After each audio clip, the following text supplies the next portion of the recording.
Boa noite. A primeira convenção, os Estados Gerais do PS, acontece já amanhã. Saúde, economia e turismo, educação, igualdade e desenvolvimento social são os temas que vão estar em debate. Paulo Cafofo quer vencer as eleições na Madeira no próximo ano e no Governo promete fazer uma coligação com a sociedade civil. Paulo Cafofo, candidato do PS à presidência do Governo Regional e também presidente da Câmara do Funchal, é o convidado do programa Em Entrevista de hoje. Muito boa noite, doutor. Que coligação com a sociedade civil é esta que quer fazer? Muito boa noite, Virgílio, e a todas e a todos os espectadores que nos veem em casa. E respondendo já à sua questão, hoje a política é feita de uma forma diferente, ou pelo menos na forma que eu entendo que deva ser feita. Nós queremos uma coligação com a sociedade civil porque o poder está nas pessoas e estas pessoas connosco querem participar ativamente na mudança na região autónoma da Madeira. Vivemos um momento de virar de página, um momento em que queremos ser protagonistas de uma mudança histórica e quando eu digo queremos, têm de ser os madeirenses a fazer essa mudança histórica. Para isso precisamos de todos e todos são necessários e daí que a estratégia de nós, através dos Estados Gerais e destas convenções que iremos organizar, servirem precisamente para as ideias, agregar ideias, para mobilizar contributos e construirmos o futuro da região. Isso quer dizer que vai englobar mais pessoas independentes? Eu quero dizer que todos são precisos e os independentes ou aqueles que querem ter uma participação ativa de cidadania, porque todos os madeirenses e porto-santenses que queiram ver e fazer futuro terão de dar o seu contributo. É por isso que os Estados Gerais são precisamente este espaço aglutinador que recebe todos, de todos os quadrantes políticos, da sociedade civil, para termos ideias que serão transformadas em medidas, e medidas essas que serão um contrato, serão alvo de um contrato que será assinado com toda a população e que servirá de base ao programa de governo que quer apresentar aos madeirenses e porto-santenses. Por que razão decidiu ser candidato do PS sem ser militante? Olha, a questão da militância ou da afiliação, eu quero dizer que eu quero é contribuir para o desenvolvimento da minha terra. Não há aqui problema contra os partidos, pelo contrário. Eu tenho dado muito bem com os partidos, seja na Câmara Municipal do Funchal, com as coligações que tenho encabeçado, mas o mais importante disto é que cada um, independentemente da afiliação, tenha uma consciência cívica que permita dar soluções e apresentar soluções para os problemas que a região tem. Aquilo que todos nós temos de fazer é preparar o futuro e resolver os problemas. E é isso que pretendemos com os Estados Gerais. Foram definidas 10 áreas de intervenção. Digo já que não são áreas que serão correspondentes a secretarias regionais, são áreas temáticas que nós queremos o contributo de todos, que têm coordenadores e têm equipas que, conjuntamente com todos aqueles que queiram participar, irão formar ideias para um governo e essas áreas são importantíssimas, desde a questão da saúde, desde a questão da economia, das finanças, da educação, da agricultura e do ordenamento florestal, do mar e do ambiente, da igualdade, portanto, áreas que são para nós essenciais haver uma discussão, porque nós queremos fazer diferente, queremos fazer mais e queremos fazer melhor. Amanhã acontece a primeira convenção. Quantas convenções estão previstas? Olha, o nosso modelo baseia-se muito nestes espaços mais mediáticos de intervenção, mas os Estados Gerais não se esgotam nestes espaços mediáticos. Nós teremos pelo menos 3 convenções que serão organizadas de forma espaçada para termos tempo nesta construção de ideias, de programa de governo, de contratualização com os madeirenses e porto-santenses, temos tempo da participação de todos. É por isso que há aqui um crescendo. Nós ainda estamos longe das eleições e, portanto, estamos com tranquilidade a construir um projeto sólido para a região. Já aqui falou que a saúde vai ser um dos setores em reflexão. Que balanço é que faz ao estado da saúde na Madeira? Deixe-me dizer que a saúde é a prioridade primeira que teremos de ter para a Madeira. Não haja dúvidas desta matéria. Seja no que diz respeito a uma nova geração de políticas, porque estes Estados Gerais pretendem criar uma nova geração de políticas, que aqui no caso da saúde, tanto na questão da prevenção como na questão do tratamento, sejam muito mais eficazes do que aquilo que hoje nos é oferecido por este Governo regional. A começar, desde logo, por medidas concretas. Nós temos um problema enorme com as listas de espera. Seja listas de espera para as cirurgias, para os exames ou para as consultas. E, na minha perspectiva, eu tenho 3 passos a dar para resolver este problema. Um primeiro passo passa por contratualizar com os privados serviços que possam diminuir estas listas e o tempo de espera que as pessoas se encontram e têm que estar sujeitas para verem o seu exame, a sua consulta ou a sua cirurgia realizada. A saúde das pessoas não pode esperar.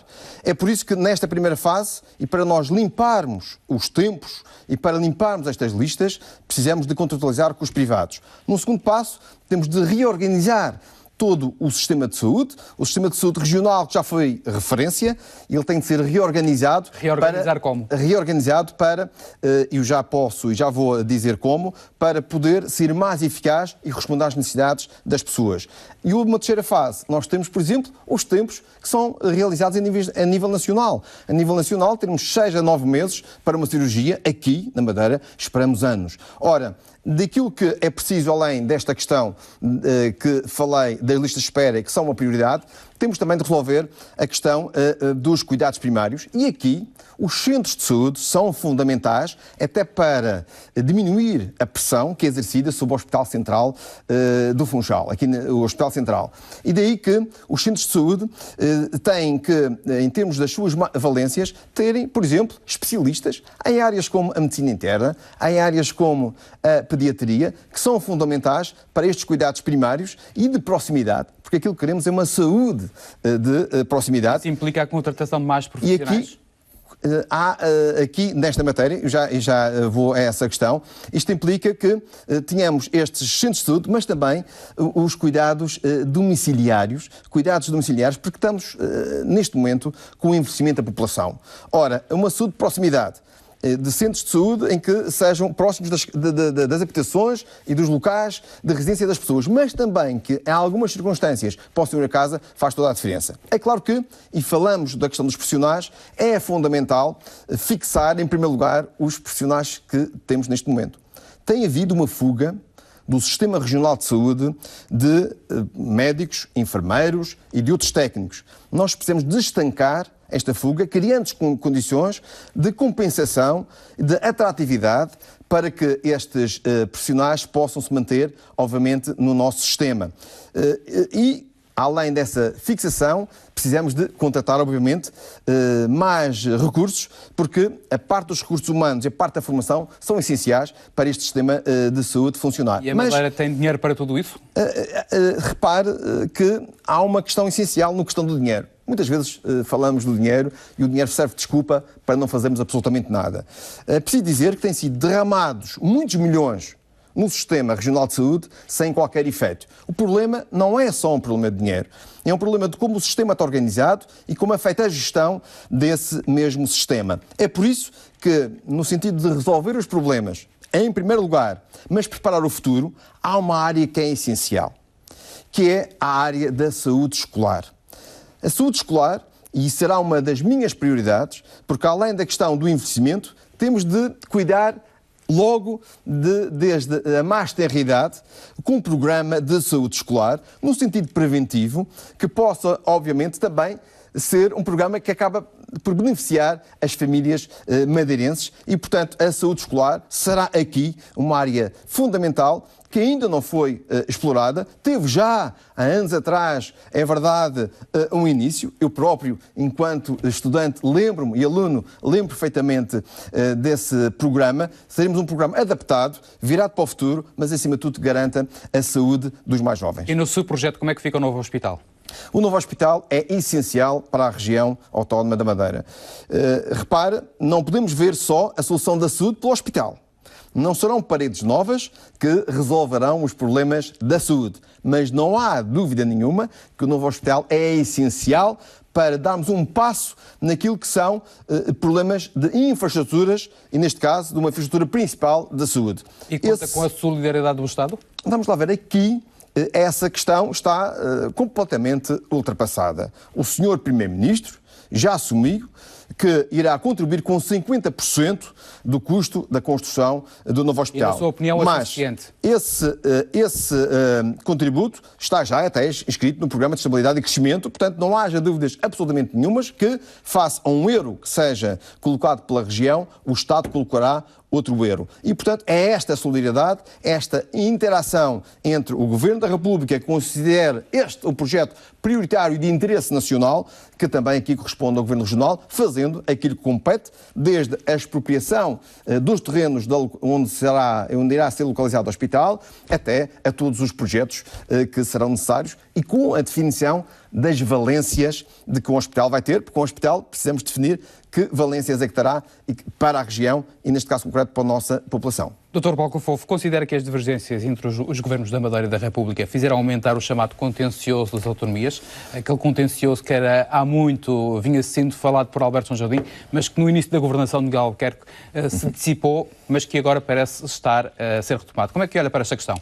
Deixe-me dizer que na questão da autonomia, nós não podemos ter autonomia na nossa boca, ou se não pode a palavra autonomia sair da nossa boca só com interesses eleitoralistas. A autonomia que tem que estar no nosso coração. Nós temos de ser autonomistas de coração.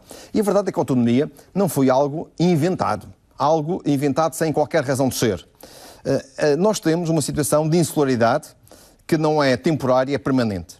E o melhor instrumento que criamos nestes 600 anos de história para fazer face a esta insularidade, não tenho dúvidas nenhumas que foi a autonomia.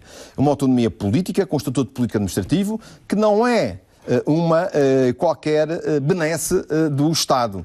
É preciso dizer que a Madeira e o Porto Santo, e depois todas as outras ilhas do arquipélago vizinho dos Açores, são fundamentais e dão dimensão ao nosso país. Portanto, Portugal ganha com a autonomia e ganha com estes arquipélagos.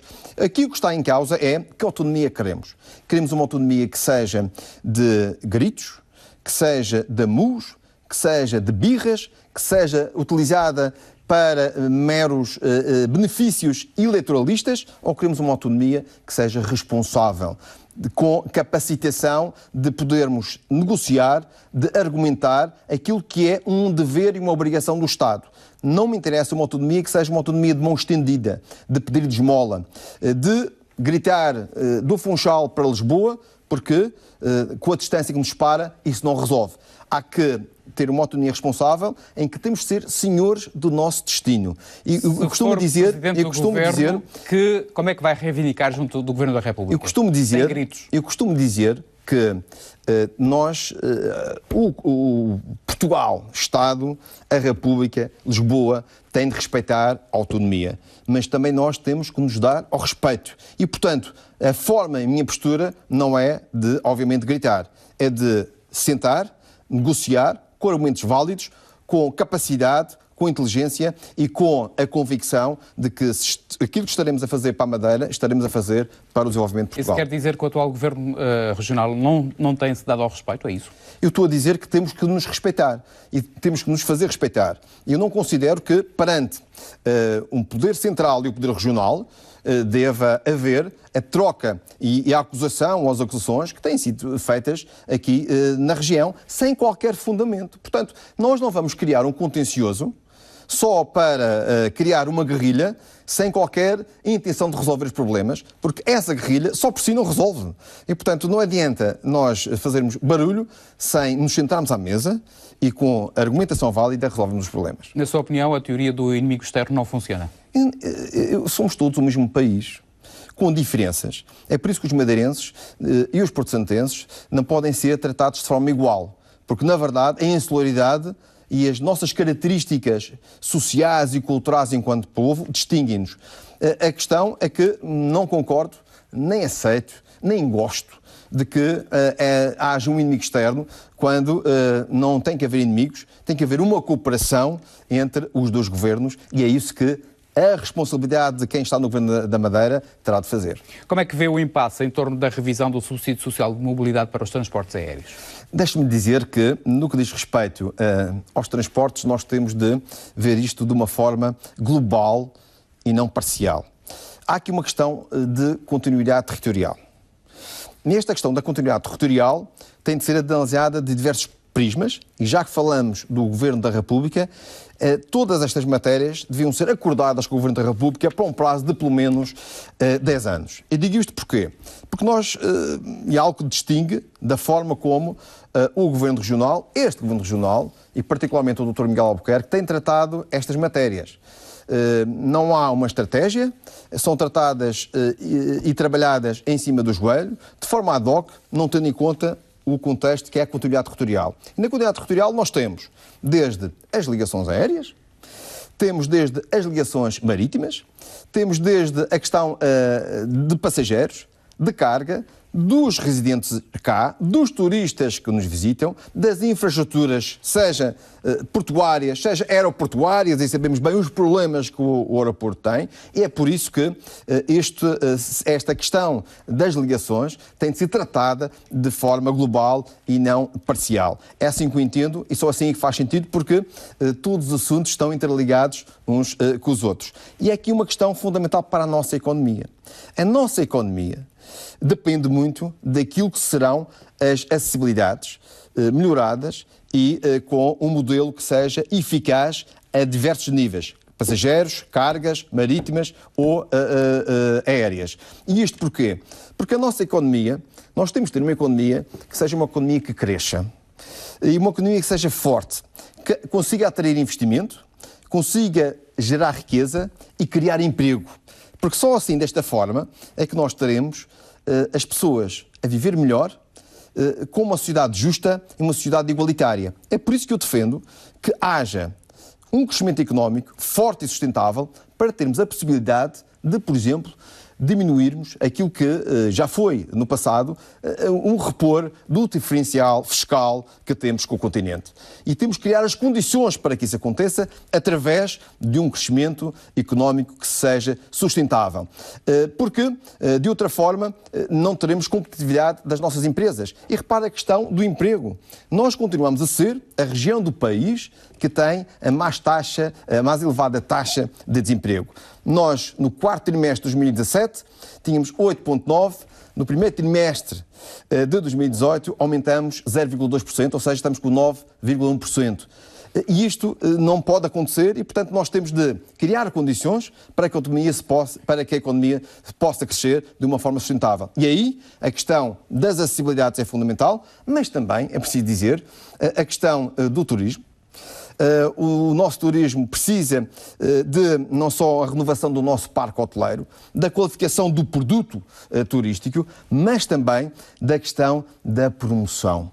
Se há dinheiro que é bem investido, é na promoção do nosso destino, coisa que não tem acontecido, porque temos diminuído as verbas que são injetadas na Associação de Promoção. É por isso que, enquanto território território insular, que tem aqui algumas potencialidades, nós podemos ser, porque somos pequenos, temos ter a capacidade de, obviamente, de o desenvolver. E aqui a atratividade do investimento é fundamental. E há uma questão essencial que é, primeiro, aquilo que já temos, o Centro Internacional de Negócios. A questão da Zona Franca, a questão do mar, tem que ser, do Registro Internacional de Navios, tem que ser defendida intransigentemente. Temos de ser intransigentes na defesa deste centro e desta praça, porque repara, tivemos em 2017 200 milhões de euros de receita fiscal. Representam no total da receita fiscal da região 21,8%. Isto é muito significativo. Mas não podemos ficar só com o Centro Internacional de Negócios. Temos de ter a capacidade de atrair mais investimento, por exemplo, através de uma agência de promoção de investimento. Nós não podemos ficar à espera que os investidores venham ter connosco. Nós temos de ser proativos e uma agência de promoção de investimento aqui seria muito importante para captar investimento, até beneficiando daquilo que são o estatuto dos benefícios fiscais para projetos que sejam de interesse estratégico, que resolvam e diminuam as assimetrias, e para isso existem neste tal estatuto muitos benefícios que teremos de ter a capacidade, isso sim, de ir buscar lá fora e atrair esses investimentos. Já disse que o dinheiro na promoção tem sido bem investido e em termos de ligação de transportes marítimos de passageiros, 3 milhões de euros para 3 meses. Qual é a sua concepção para esta linha de transporte marítimo? Como já lhe disse, estas questões das acessibilidades dos transportes têm de ser vistas de uma forma global e não parcial. Eu não posso falar só na questão marítima sem falar, por exemplo, na questão aérea. Mas vejo que o Virgílio pergunta-me concretamente com a questão do ferry. Para continuar? Eu sou defensor do ferry nas ligações marítimas.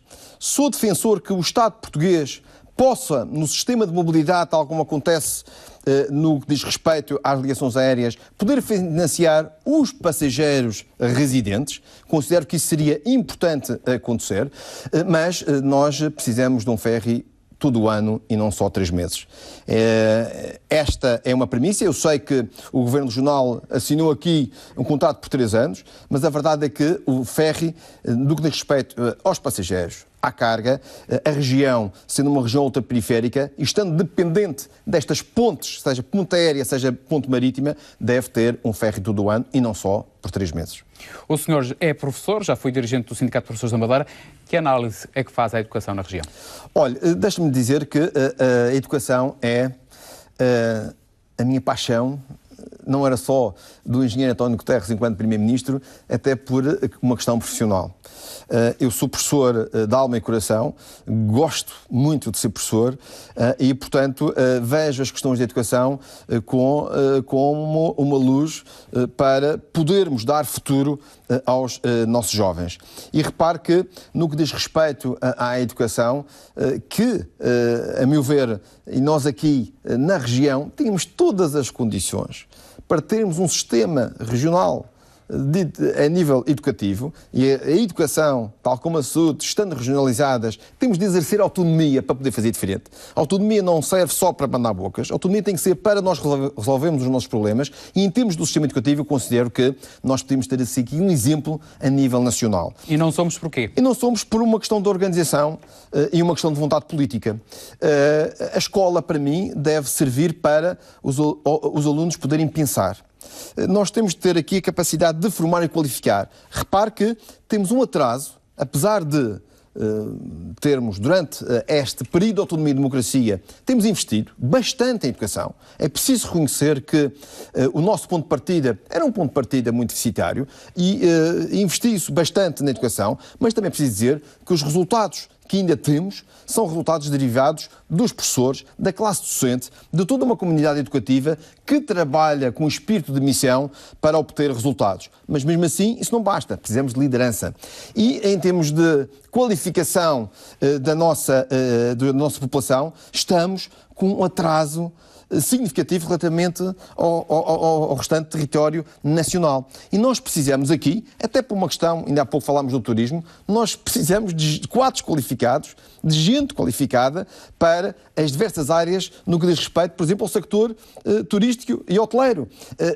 E não temos. Vimos unidades hoteleiras a abrir e não temos gente qualificada para o fazer, sendo que a excelência do nosso destino tem muito a ver com a questão da personalização, da forma e qualificação, como antigamente, porque havia escola nos hotéis, se fazia essa formação. Mas deixe-me dizer que, para mim, é preciso estabelecer, e falamos de autonomia nas escolas.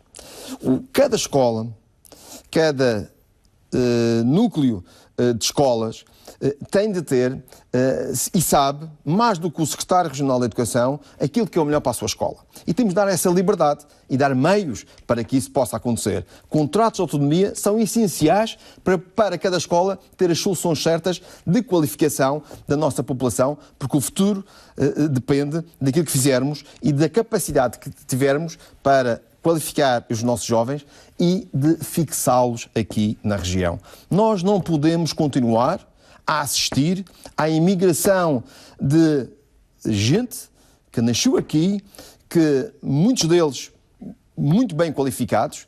Eu diria que esta geração é muito melhor qualificada do que a minha geração e, portanto, temos de aproveitar esse potencial para poder desenvolver a Madeira. A nossa riqueza não está, porque não temos, nem diamantes, nem de petróleo, está nas pessoas. E é nas pessoas que nós temos de investir. Paulo Cafofo, apesar de não ser militante, o senhor esteve no Congresso Nacional do PS, foi muito aplaudido, podemos ver isso pela televisão.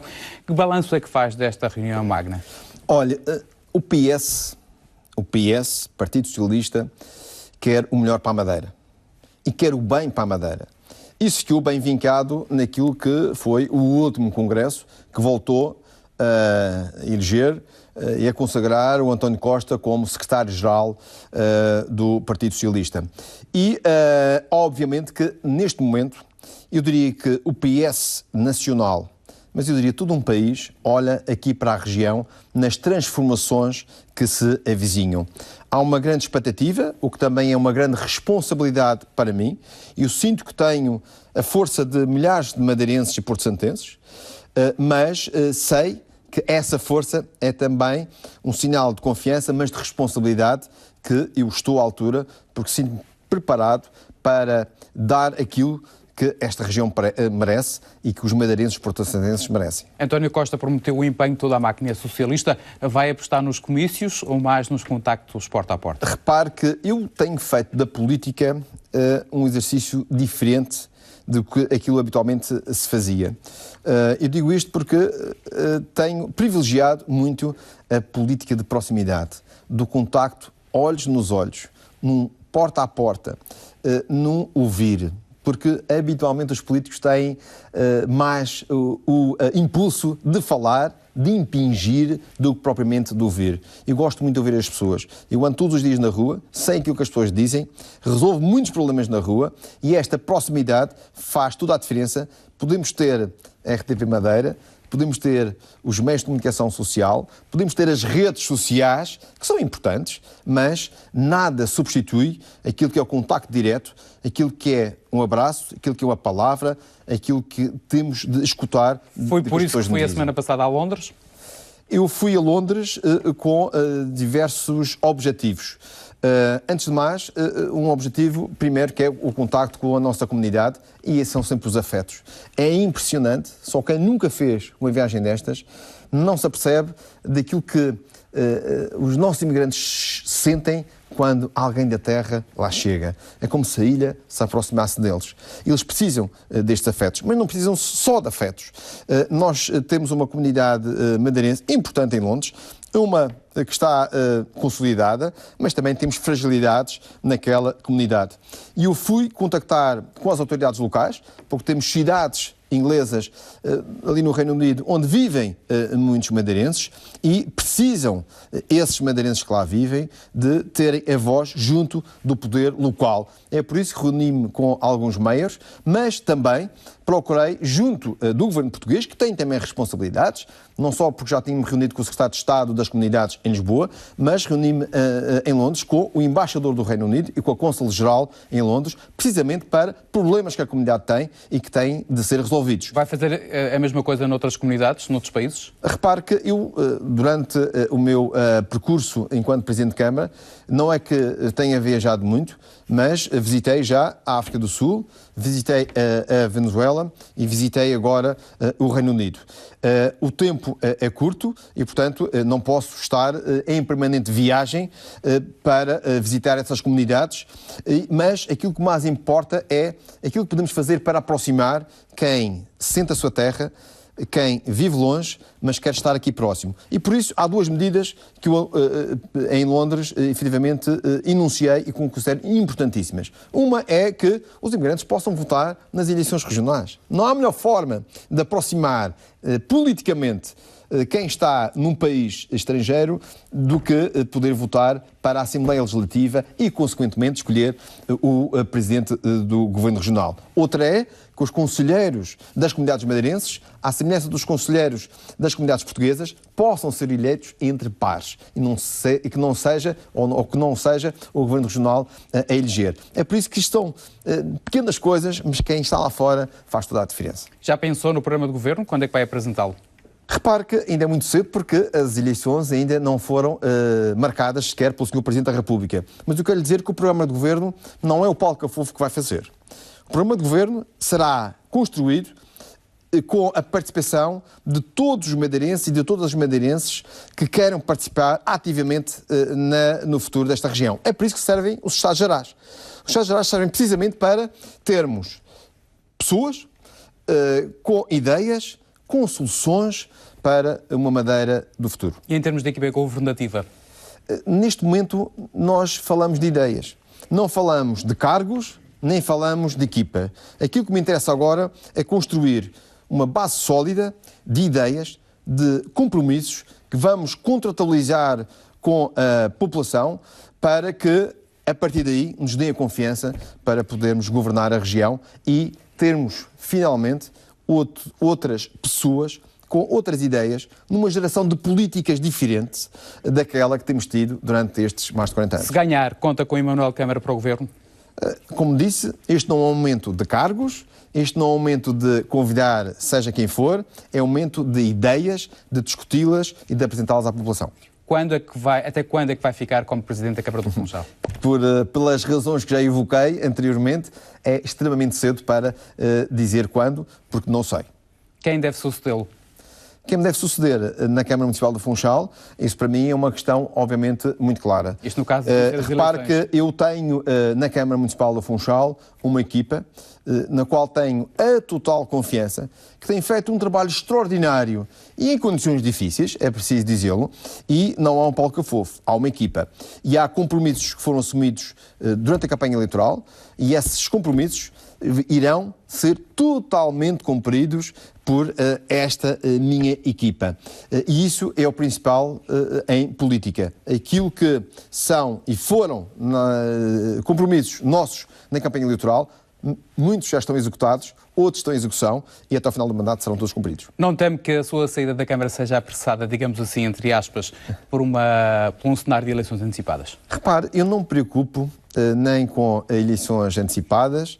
Tenho como princípio, deixe-me dizer-lhe, que o calendário eleitoral deve ser cumprido, a não ser que haja algum motivo grave que possa antecipar ou provocar eleições antecipadas, senão tenho como princípio que esse mesmo calendário deva ser cumprido. Agora, eu não estou nada preocupado com as eleições antecipadas, com a data das eleições. Eu faço o meu caminho, o meu percurso, com aqueles que querem mudar a nossa região de uma forma tranquila, de uma forma serena.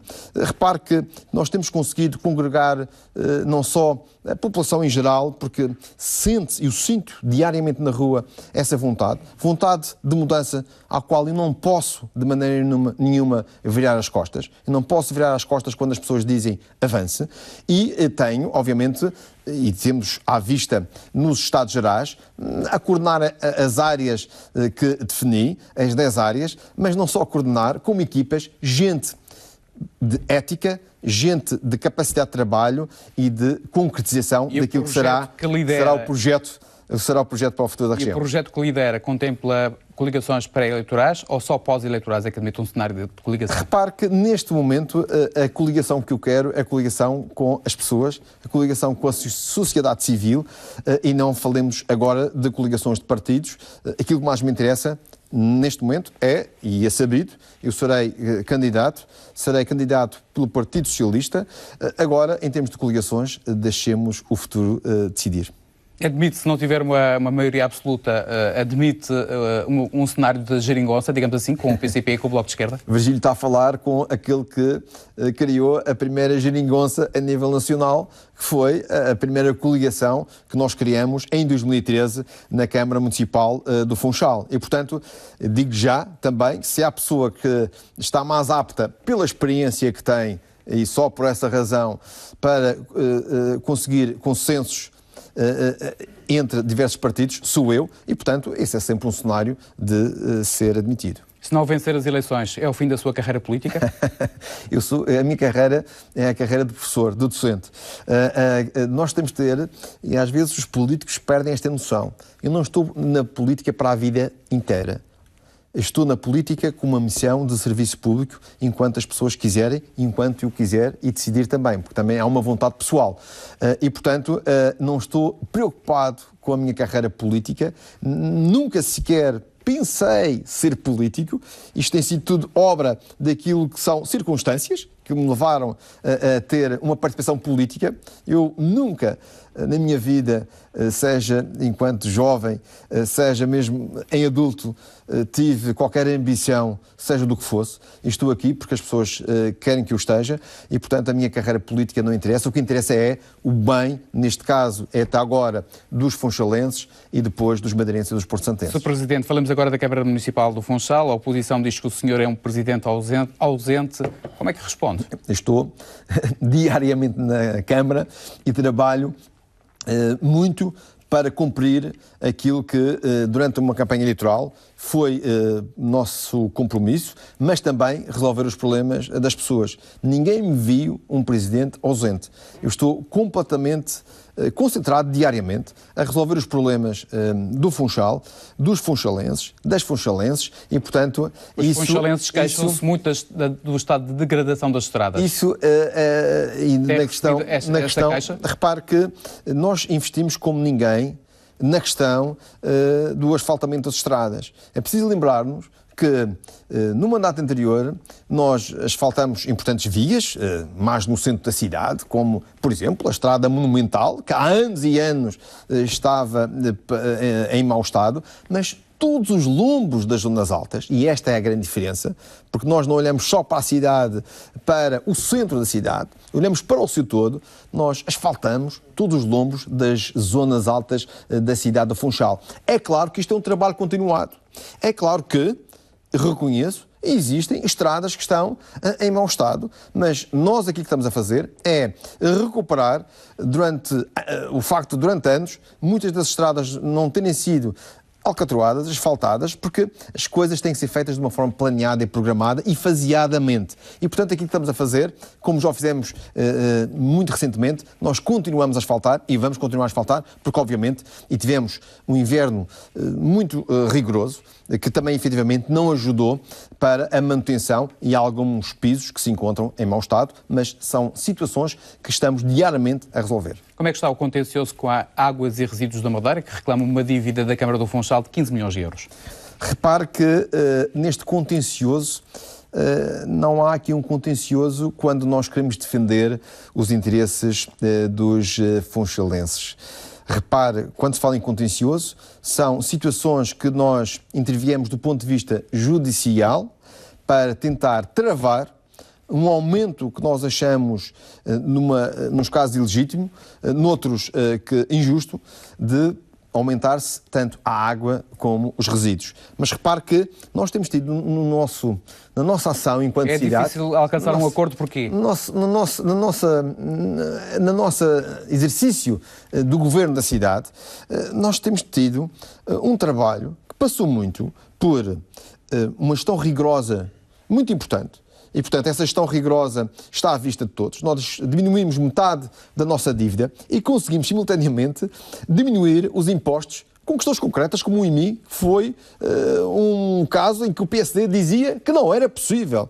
E nós comprovamos que foi possível. Aliás, nós devolvemos cerca de 10 milhões de euros de impostos que ficaram no bolso das pessoas e, portanto, importantes para o seu poder de compra e para o seu bem-estar. Mas não ficamos só por aí. Resolvemos problemas tão graves como a questão, por exemplo, do ambiente. Daqui a 15 dias, no início do mês de julho, vou inaugurar na Quinta Falcão, os primeiros fogos ao abrigo do programa Ambiente Zero, nova habitação social, resolvendo cá está um problema de décadas em que nós arregaçamos as mangas, metemos as mãos na massa e conseguimos construir nova habitação social.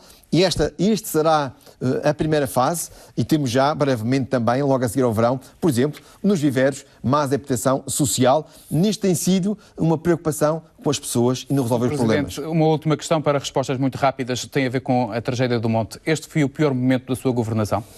O Monte foi um momento absolutamente terrível, principalmente para as famílias que ali perderam os seus entes queridos. Para essas pessoas, para esses que sofreram, mais do que qualquer um de nós, porque para nós foi difícil, para eles foi muito mais difícil. É por isso que nós queremos retirar uma carga negativa que o Monte tem. O Monte tem sido, não foi só nesta tragédia, foi também nos incêndios, foi no 20 de fevereiro, tem sido, infelizmente, uma freguesia massacrada. É por isso que nós temos um projeto de requalificação paisagística e urbanística para o Monte. Projeto esse que não só na qualidade daquele local enquanto destino turístico, mas também para bem-estar das suas populações. A Câmara vai assumir a responsabilidade nesta tragédia ou não? A árvore estava em que terreno? A Câmara assume sempre as suas responsabilidades. Aliás, eu estou sempre presente nos bons momentos e nos maus momentos. Já está esclarecida a questão da propriedade do terreno onde estava a árvore? Nós não vamos fugir a qualquer responsabilidade. Há matérias que obviamente são discutidas no local próprio, mas quero dizer que nós nunca vamos fugir àquilo que é a nossa responsabilidade, seja perante outras instituições, seja perante as pessoas. Foi por causa da tragédia do Monte que foram criadas novas regras para os arraiais aqui no Funchal? Não foram criadas novas regras. Eu quero lhe dizer que nós não criamos absolutamente regras novas, que o que estamos a fazer é cumprir a lei. Esta questão que tem surgido nos arraiais, curiosamente surgiu por parte de um senhor pároco, que na organização, e bem, da sua festa, da festa da paróquia, questionou a Câmara sobre o plano de segurança. E nós explicamos aquilo que está na lei. E uma coisa é o que está no adro da igreja, e, portanto, há diversas situações, porque uma coisa é uma festa no adro da igreja e ser um recinto improvisado, onde tenha equipamentos e infraestruturas, como um palco, por exemplo, e aí necessita de um plano de segurança. Outra coisa é fora, naquilo que é as festas populares, que é uma simbiose perfeita entre a festa religiosa e a devoção da fé, que temos, das pessoas, que temos que respeitar, mas também uma parte de divertimento e lúdica que faz tanto daquilo que nós somos enquanto povo, enquanto madeirenses, nós gostamos de festas e, portanto, é esta simbiose que é perfeita que queremos manter e, obviamente, tem havido uma conversa e um diálogo franco com a Diocese e com os senhores padres. Dr. Paulo Cafofo, muito obrigado por ter vindo à RTP Madeira. Nós colocamos um ponto final neste programa de entrevista. Assim, em especial, desejo uma boa noite e também um bom fim de semana.